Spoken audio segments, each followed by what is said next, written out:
ABC 7 presents Eyewitness Newsmakers with Adrienne Alpert. Today on Eyewitness Newsmakers, it is New Year's Day, a time to look at what we can expect from the city and the state in 2012. We will talk to City Controller Wendy Gruhl. Her audits put city agencies on the hot seat. The most recent, her audit of the City Housing Authority. It showed out-of-control spending and fraudulent activity. I believe Los Angeles taxpayers were duped by housing authority officials who claimed to serve the poor, but instead recklessly wasted public money to support their lavish lifestyles. But first, Assembly Speaker John Pérez. Trigger cuts in the state budget are about to take effect. Another $1 billion from public schools, higher education, the disabled, and health care. None of us like seeing those trigger cuts happen, but the reality is they happen because we don't have the revenues that we had anticipated.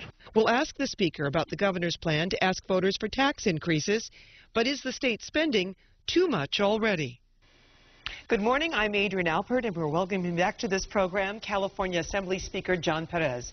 Happy New Year, Mr. Speaker, and thank you for coming back to this program. Thanks for having me. Let's talk about the new $1 billion trigger cuts. When do they take effect, and who will feel the impact? They start taking effect in January.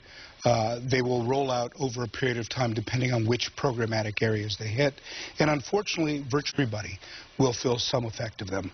We see cuts happening in K-12 education. We'll see cuts happening in a whole series of areas of social services. And this is part of the lingering impact of the greatest economic challenge the state has faced since the Great Depression. Over the last 3 years, we've cut over $56 billion from state operations. This past year, we balanced the budget and eliminated 75% of our structural deficit. But in the end, revenues didn't come in at the levels that we had hoped for, and as a result, these trigger cuts take effect. You know, in a statement, Senator Bob Huff, a Republican, said your majority adopted a budget last July with rosy revenue assumptions. And he points out that tax revenues are up over the last year. Sales tax and personal income tax, both up, one 8%, one about 4.5%. So all this leading to the idea of having more taxes. Did you adopt the budget with a rosy outlook that no one believed would actually come true? No, actually, we looked at a variety of different forecasts, and we did take an optimistic forecast. Now, why did we do that? We did that because we had already cut $56 billion in operations over the last 3 years. So we wanted to correct for the economic crisis, but we didn't want to overcorrect and do cuts just for the sake of doing cuts. In doing that, we adopted a balanced budget, and we identified these triggers if all the revenues didn't come to fruition. It was a responsible thing to do, and as a result, we passed the budget on time, and we passed the budget in a way that allowed the bond rating of the state of California to be improved for the first time since 2004. Hugely important because the amount of debt that the state has carried from previous years, this decreases the debt service and allows us to be much more responsible in our spending. So let's talk about generating revenue for California. The governor says, okay, legislature, you're not helping me. I'm going directly to the people with an initiative to raise taxes on the wealthy, what he says are the only popular taxes to have, but also coupling that with a sales tax increase. First of all, he didn't say legislature, you're not helping me. He's saying Republicans of the legislature, you're not helping me. The reality is that in California it requires a 2/3 vote of both houses to authorize a tax.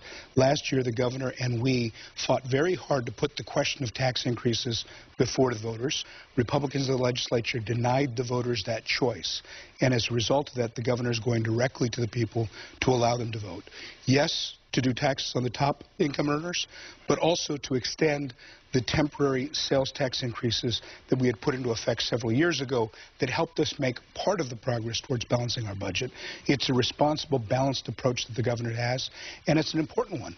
If we don't do that, then additional billions of dollars of cuts will have to be made to education. Has a dollar figure been actually mentioned definitively on who's counting as the wealthy who would feel this tax? It's households, dual income households over $500,000 a year.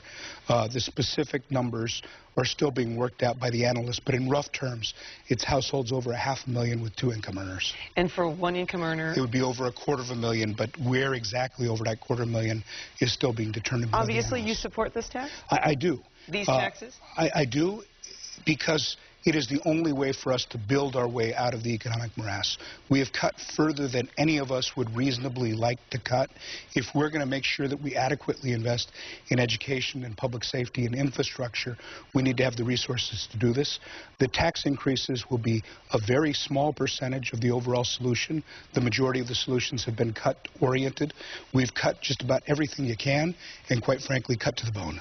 How does all this create jobs and make California more attractive? It creates jobs by investing in infrastructure.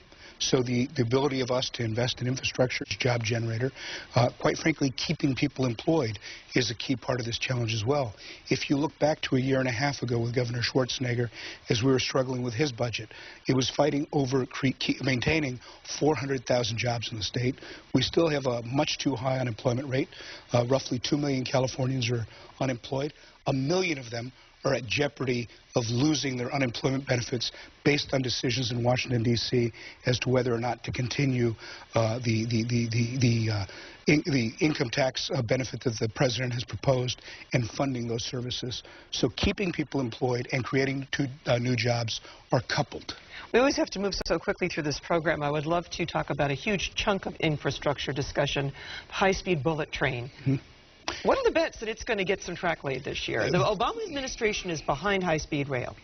But we hear now that voters say if we had our chance to vote again, we'd want a do-over. We'd say no. This is the reality with all initiatives. In California, we make many decisions as voters through the ballot box, and we act based on the information we have at the time.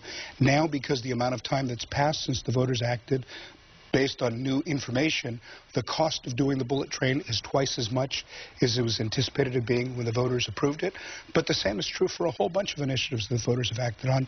This is a very important piece of infrastructure, and quite frankly, the cost will never be lower than it is right now.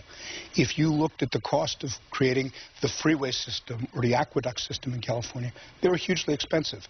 They're one-time investments that over time pay for themselves. Very important for us to have goods movement and people movement in California. So you still support it? I still support it. I think we have to do everything we can to constrain the cost.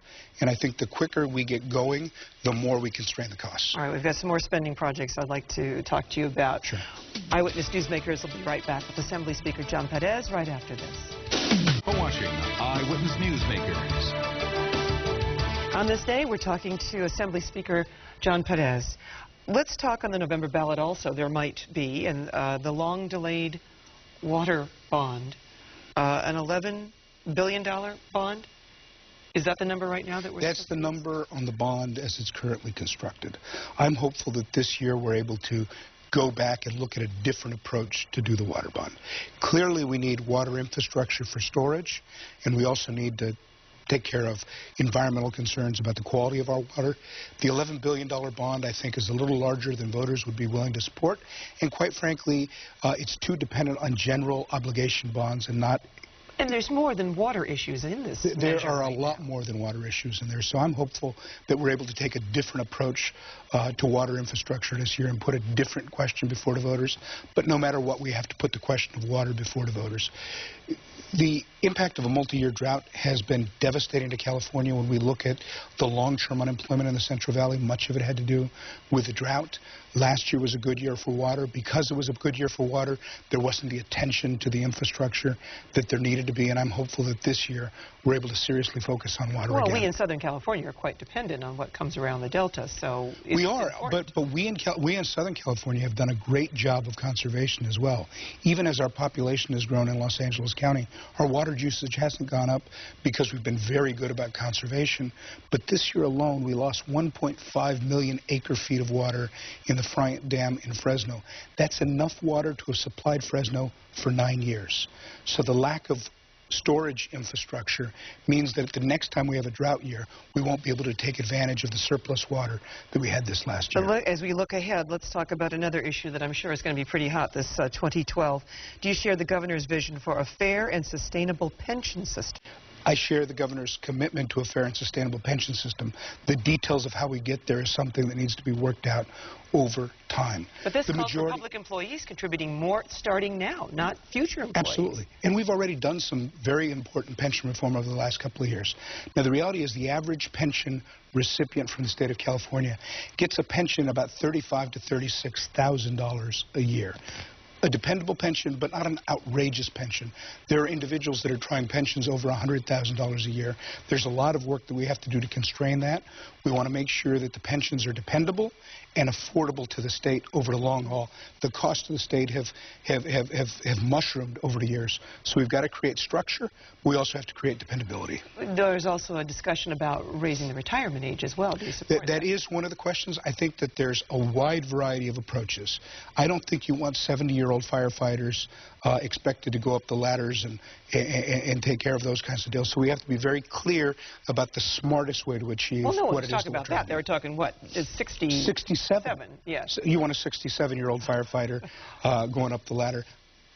As great as our firefighters are, I don't think we want them doing those jobs at 67 years old.